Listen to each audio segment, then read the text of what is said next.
안녕하세요. 코벳입니다. 2022년 1월 1일 호치민시에서 입국하는 사람들에 대한 검역 절차를 강화한다는 발표가 있었습니다. 시정부는 오미크론 균주에 대한 다수의 양성 사례를 기록한 후 이민자의 의료 격리를 면밀히 모니터링하기 위해 5단계 프로세스를 제안했습니다.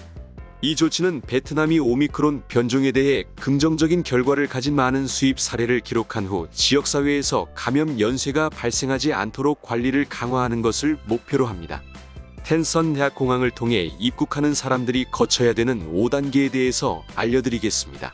첫 번째, 개인 QR코드를 등록하고 PC 코비드 애플리케이션을 설치 및 사용하여 개인 QR코드를 생성해야 합니다. 두 번째, 보건당국은 입국 후 승객들을 PCR 검사를 받아야 하며 양성이 나올 경우 12번 야전병원으로 이송되어 치료를 받아야 합니다. 결과가 음성이면 입국자는 거주지로 바로 이동합니다. 세 번째, 숙소로 돌아오는 과정에서 투숙객은 OK 테스트를 수행해야 합니다. 승용차는 도로변의 정차 및 주차를 제한해야 하며 비상정차 시 코로나19 예방 및 통제 조치를 취해야 합니다. 네 번째, 입국하는 사람들은 건강 상태를 모니터링하고 매일 건강 진단서를 작성해야 합니다.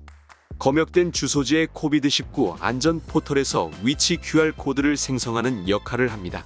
주소 댓글 고정해 놓겠습니다. 접수처는 개인 QR코드를 스캔하여 입국자가 체류 장소에 도착했음을 확인하여야 합니다. 입국자는 PC 코비드 앱에서 의료 신고를 해야 하며 OK 준수, 기침, 발열, 호흡곤란, 인후통 등이 있는 경우 보건소에 알려야 합니다.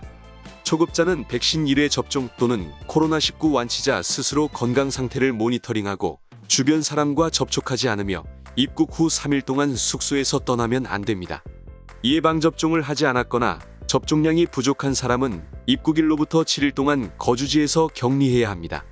만 18세 미만, 만 65세 이상, 임산부, 기저질환자는 간병인과 함께 격리됩니다.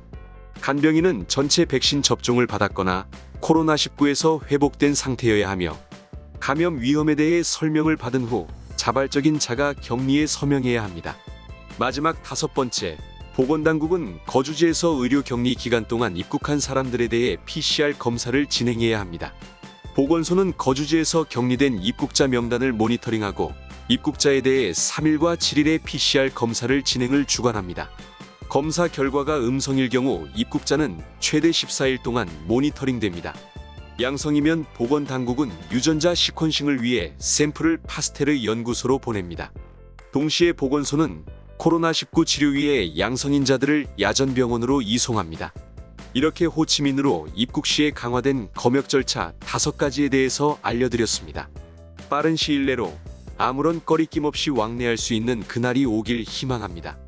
저의 채널은 한국 관련 베트남 뉴스가 나오면 업데이트됩니다.